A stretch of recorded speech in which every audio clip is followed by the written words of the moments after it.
Ambassa motor স্ট্যান্ডের নিয়ন্ত্রণকে কেন্দ্র করে শ্রমিক সংগঠন বিএমএস ও বাস জিপ চালক সংঘের নতুন ও পুরনো কমিটির মধ্যে দীর্ঘদিন ধরে বিরোধ তীব্র আকার ধারণ করেছে।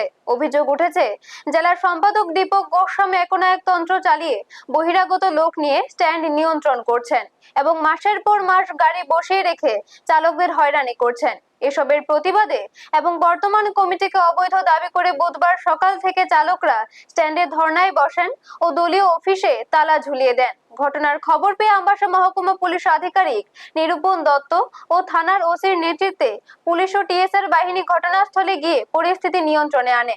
আধিকারিকরা উভয় পক্ষের সাথে আলোচনায় বসে অপ্রীতিকর ঘটনা এড়াতে কঠোর নিরাপত্তা ব্যবস্থা গ্রহণ করেন।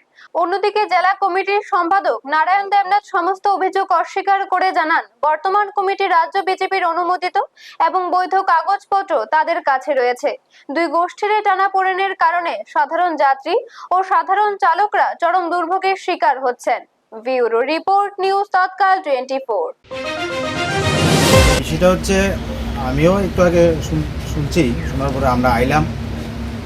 আগামীকালকে 23শে জুলাই আমাদের ভারতীয় মজদুর সংঘের স্থাপনা দিবস। তো ওই প্রতিষ্ঠা দিবসকে সামনে রেখে আমরা আগামীকালকে একটা মেগা রক্তদানের শিবির করছি, আয়োজন করছি মোটর স্ট্যান্ডে জেলা বিএমএস কার্যালয়ে। এই প্রোগ্রামটারে কীভাবে বানচাল করা যায় তার জন্যই আজকে তাদের এই প্রয়াস। অ্যাকচুয়ালি তারা বিগত দিনে সংগঠনের দু একজন দায়িত্বে ছিল, এই মোটর শ্রমিক ইউনিয়নের দায়িত্বে ছিল। আপনারা জানেন এই বিষয় নিয়ে অনেকবার সংবাদ মাধ্যমে আমরা অনেক তথ্য প্রকাশ করেছি।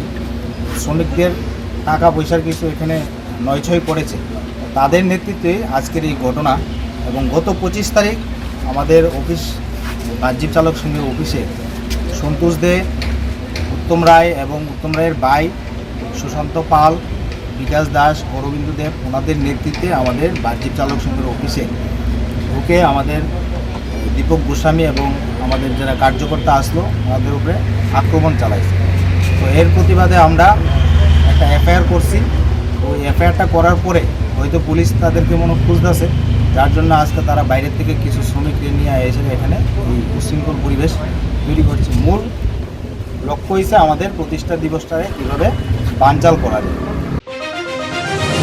হচ্ছে যে কোনো প্রোগ্রাম হলে বা যে কোনো তারা ডাকলে তারা কথা না শুনলেই গাড়ি বসিয়ে দেয়। যেমন কি গত আলাদা স্টেটের আসাম স্টেটের মধ্যে মোদির প্রোগ্রাম ছিল, কয়েকটা গাড়ি আনফিট ছিল, 7টা গাড়ি আনফিট ছিল, ওই গাড়িগুলো যেতে পারেনি, তাদেরকে অনির্দিষ্টকালের বসিয়ে দিয়েছে। আসাম ইলেকশনে গত বছর আমরা গিয়েছিলাম পঞ্চায়েত ইলেকশনে, বলে আমরা আমাদের আন্ডারে গিয়েছিলাম, মানে আমরা রিজার্ভ নিয়ে গিয়েছিলাম। তারপর কি তারা করেছে কি আমরা 10টা গাড়ি গিয়েছিলাম, আমরা 10টা গাড়ি তারা বসিয়ে দিয়েছে অনির্দিষ্টকালের, এবং বসিয়েছে যে আজকে অবধি বসানো।